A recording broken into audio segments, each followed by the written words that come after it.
Ramadan Mubarak. Nasa ngayon ang eve ng Ramadan, nagtapos ng Ramadan dito sa Pilipinas, sa Quiapo. Pero bukas pa talaga yung Ramadan. And dito sa Saudi ay ngayon ang natapos ang Ramadan. So maraming mga mabibili dito, mga damit, pagkain, Muslim clothes from mga imported yan from different countries. Ayun o, dami. Hindi na tayo pumasok doon sa sa maliliit na lugar. Meron na nga palang nagbigay sa akin ng sadaka. Ayan, yung mga pagkain.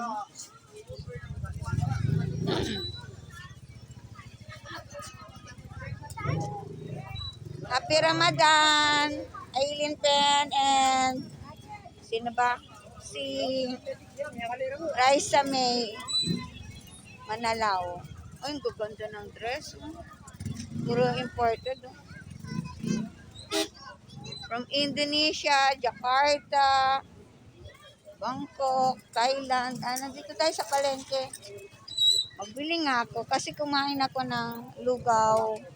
Plain lugaw, nagbaon ako. Tapos, nagbaon ako ng plain lugaw at saka chicken hotdog kanina. Then, pag alis ko may lumapit sa akin na nagbigay ng sadaka. Kasi namatay daw yung father niya long time na nagbigay si kuya sa akin ng sadaka. Hindi ko naman kasi alam yun.